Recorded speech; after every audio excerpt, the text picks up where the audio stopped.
Well, it looks like they've been doing everything they could do to try and, you know, with the attempt up in Pennsylvania to to. I mean, they've been doing everything they can to stop their opponent, right? So I believe um, that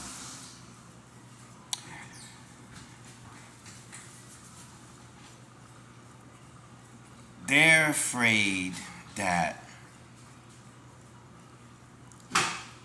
all of their mistakes will be corrected by this man, meaning the economy, the housing market, the way that they allowed this thing to just go through the roof in the last 4 years, you know. Because just 4 years ago, I mean, houses were not that, it wasn't crazy like that at all, right? It wasn't. I was looking at a few houses, them same houses. If I look at them now, I wish I did get them. I wish I did. I wish I did. But even then, you know, it would have been something whereas, okay, you're house poor. You know what I'm saying? Because you got more house than you can afford. You know what I mean? Like, well, no, because if I would have got it then, I would have got it and I would have been able to benefit off of the increase in the price. But if I buy it now, I'll be house poor because I really can't afford it because of the high interest rate.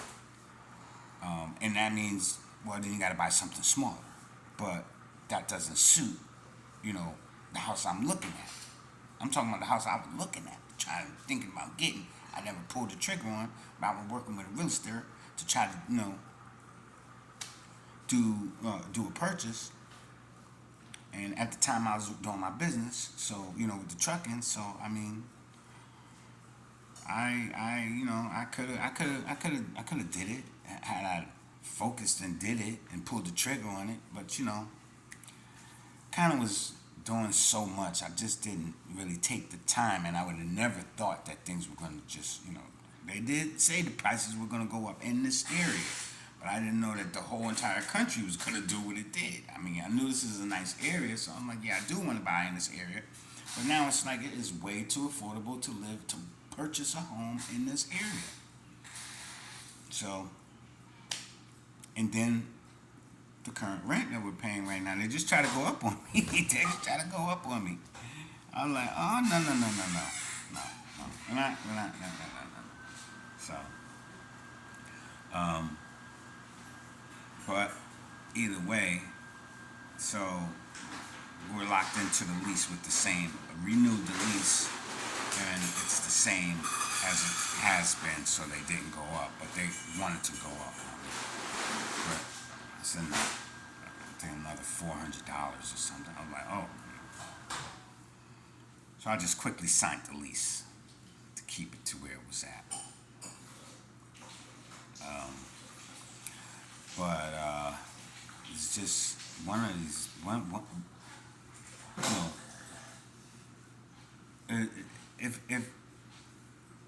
if in the next few months we have a big crash, right? Things are crashing now. The housing market is starting to come back now. They're talking about the Fed is going to start lowering the interest rates.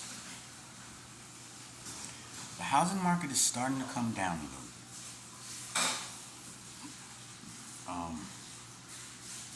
I mean, there are affordable. There are some homes that are out there that are affordable.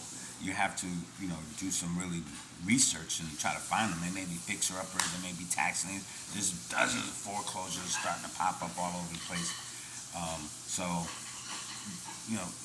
going that route rather than the traditional route, it's still affordable to buy a home.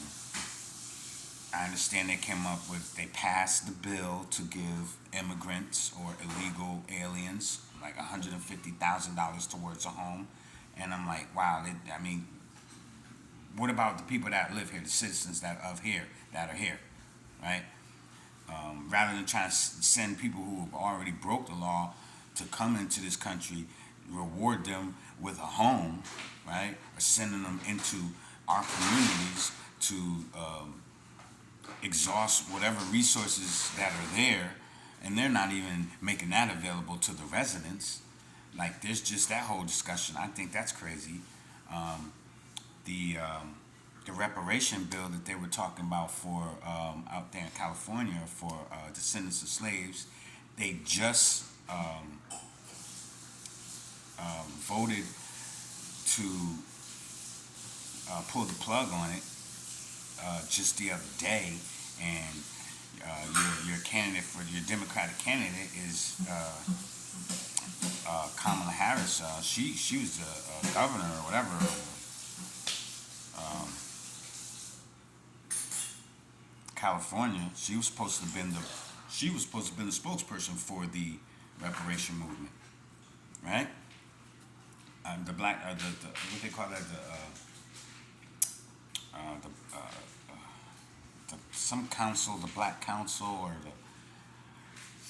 but I forget that council of people that voted her, nominated her as the spokesperson, and this was going back a few years before she became vice president. That she was the person that they wanted to be, go to Washington and lobby, for this reparation movement. So they voted on it to be a bill, and it didn't pass. But the same people voted for the $150,000 for immigrants or illegal aliens to be able to get $150,000 toward purchasing a home. So I just think that a lot of this stuff that's just happening is just so backwards, and they know that it's so backwards. And see, a lot of times they'll report things that are not even true. Like, oh, the economy's doing great, unemployment rate is low.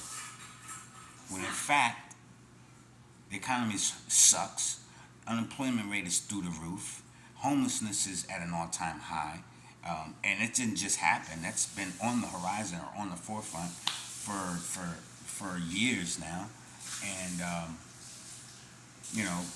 food, the cost of fuel, everything. It's just, it's like you're saying, oh, we're not gonna go back.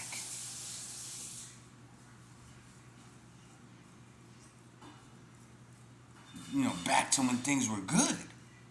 Yeah, we're not going back to when things are good.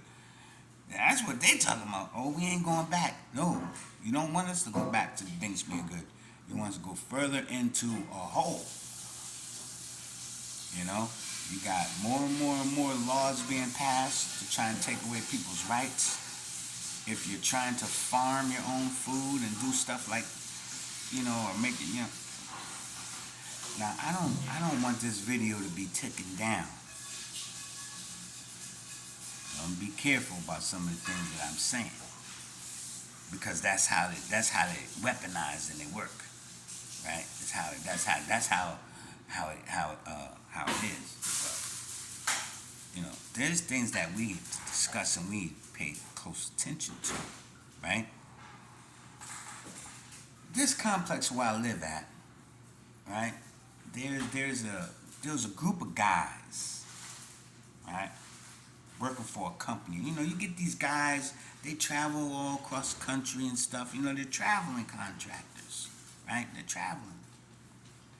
And I park my trucks. I got my tractor trailers and stuff parked on this back road over here, because for the complex, they allow us to park. If you got a commercial vehicle, you can park back there. So I guess now this is a pretty big complex because they got two divisions, right? This division is on top of the hill, and then down on the other side, then across the street. So it's pretty big, right? A couple units up here, then a couple down on the lower end. That was first built. So I just talked to the maintenance man, and I asked him. I said, "Hey, what happened to all them guys that used to park over here? Because it was a tree cutting company." And a lot of times when you get disaster relief, big storms and stuff, a lot of trees down.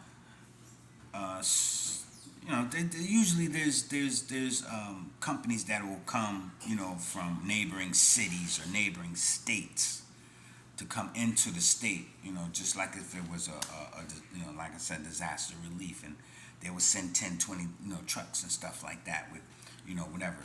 Well, these guys come and they were in, I don't know where they were working, but I know, there's a lot of construction going on in and around the area. And so they were, I didn't know that the company that they worked for was housing them within the units that are on the lower end of this complex. And that was the first built complex before they added these buildings here. One, two, three, four. It was about 6, 7 buildings that they added up here. Like a pretty big gated community or condos and stuff. So I asked the maintenance man. I said, "What happened to all of those trucks? Those guys that were back there?" Because what I noticed, and I was like, I want, because they were trashing the place when they would get off work. I mean, empty bottles, beer cans, all kinds of stuff. They were just throwing all kinds. And I'm like, they're gonna bring rodents and stuff gonna be coming around here, man. These people, where? And I'm like, where did they get authorized to be able to just come and are they just parking over here? Or So the guy said, no, they were residents. So I said, really? He said, yeah. So I said, well, why did? And so I asked him. I said, why ain't they parking back there no more? I said, well, is it because of all the trash? Because they was throwing all kind of stuff out there. And he said, no, they got evicted. And I was like, evicted? That's when I found out that they were housing them down there. I said, you had that many vacant properties down there for all those guys? There was a lot of people, right? They had when they would leave out and go to work, there'd be 3 guys in a truck, and it was like at least about 18 trucks over there. So I'm like, well, how many apartments did y'all have empty down there? He tells me they had a riot, stabbing one another in the parking lot down there. Blood all in the parking lot. I said, ain't that I said, man. That's crazy. So what the boss find out? Can't nobody go to work. Everybody in at the ER getting stitched up. But these guys are crazy. And I'm saying, well, where do they find these people at? First of all, like the company, where do they find these guys? How do they get the job? And hey, look. They looked at kind of suspect to me because I always question, like when I see a company that it ain't diverse. You know what I'm saying? It's not diverse. So I'm thinking to myself like, well, dang, like, you mean to tell me they only hired these dudes? Right? But then they traveling people. So they coming in, who know where they gonna be sending them to next. Right now, they all, I don't know if they all in the hospital. I don't know if anybody died. You know what I'm saying? But, yeah, man, that's crazy. That's crazy. So, when it comes down to the job reports, and they're talking about the economy, they always saying, oh, yeah, it's booming, it's booming. You see a lot of work and stuff going on. Well, who's working? Who are these people? Huh? And then now let's get back to trucking.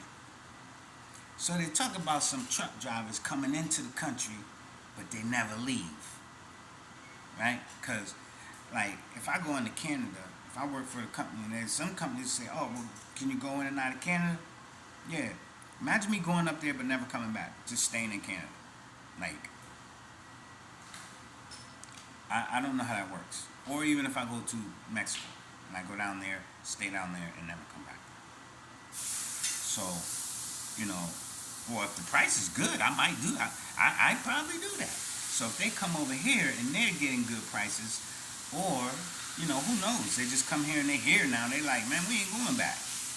You know, they're legally able to drive across the border because they have a trucking company that they work for is in another country, or they're just independent and they're pulling some freight. You come on in, come on through, and next thing you know, you ain't going back. So I'm like, there's a lot going on. There's a lot going on that people don't discuss, and that people don't even have no clue about. You know, it's like I said, man. You know, only the Heavenly Father, the man upstairs, He sees all, He knows all, and He's the only one that I have my faith in. I mean, if I have to go and I have to vote for somebody, you know, I'll do that. No. If you have to, you shouldn't come down to if you have to. Well, we do have to go let our voices be known. So, you know, if I so choose to go vote for somebody, you know, it would have to be somebody that I feel is right. You know, is right for all the right reasons. I'm not just going with the herd. You know what I'm saying? Like I use my better judgment of character and who I would feel would be qualified to do the job. You know, based off of their policies. So that's where the way I would look at that situation and how I'm looking at the situation. But you know, when I have to sit and tell my kids, you know, hey, be careful because you know, right now it's very tough to be able to say, uh, you know, whether or not, um, you know, this country is going to be um, going back to good days, and it just may go get even worse because it is bad if you haven't noticed, you know. And I have those discussions. I do talk to my daughters, and you know, they are very very smart and they're very aware of what's going on, you know, and you know, especially in politics, because I like to have a dialogue with them so that they can get, you know, they can get their opinion out there. They're old enough to vote, right? So I want to make sure that they're not just saying, well, I'm gonna, you know, just regardless of who I'm voting blue, or you know what I'm saying, I'm just gonna go red because you know, I'm you know, I pledge myself as a Republican. Like you really have to have, you know, your reason for casting your vote, and and know your rights, and know that that individual is working for you and not for some other private groups, you know, because they will come, and a lot of these politicians, man, they will come and they will tell you, uh, you know, whatever they need to get your vote, and then as soon as they're in office, they just switch hats. You know, it's that simple. But so yeah, I'm about to just say, uh, yeah, just be careful. You know what I'm saying? Be careful. Make sure that you know you're watching out. You know, you're being mindful. You're being alert to everything that's going on around you. You know, you see groups of of men especially. You know, because you don't know who does come into this country. You know, um, you don't know who's, because the borders are just open borders. You don't know who does come into this country, and um, the age groups are not like I would think, say asylum seekers or people that are coming because of, you know, harsh treatment. That would mean women, children. They're looking for asylum from their country because of, some things happening back there that are, you know, pretty horrific. So they're running for their lives and stuff. So yeah, then I would say, yeah, mothers, daughters, probably some elderly, but you have so many more young military age males just rushing in. And then, we've even seen some videos where they was almost over there at the border fighting with the, what I'm saying, Homeland Security people, like attacking them, like violently pushing their way through. Like, that's, that's, that's like that's an invasion.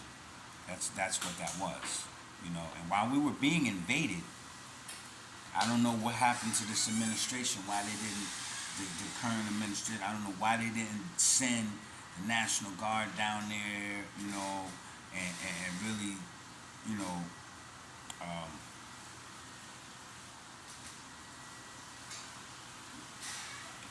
announce a state of emergency. Uh, you know, I don't believe that they announced the state of emergency. Not not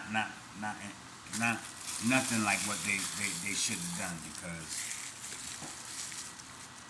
it just didn't make no sense, and it doesn't make sense. And now, you know, it's almost a slap in the face when you have um,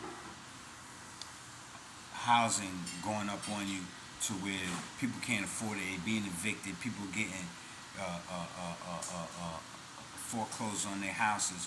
But for all the people that, came and violently forced their way into the country, now you're just going to say, well, we're going to give you $150,000 so you can go get you a house. That don't make no sense. I don't. So you gotta pray for them people, man. I believe you need to pray and pray hard, feverishly, for this administration. Feverishly, pray that they just, that they get replaced by someone that's gonna do right by the American people and people who believe in doing things the right way. You understand? And like I said, I respect and salute you for getting up, because the couch pays $0 an hour. So far, you trying to do is sit back, lay back. I'm not saying them people's coming over here and they just gonna jump on the couch and they want somebody to give them 150,000. But you still gotta come in here the right way, right? But for people that's just getting things handed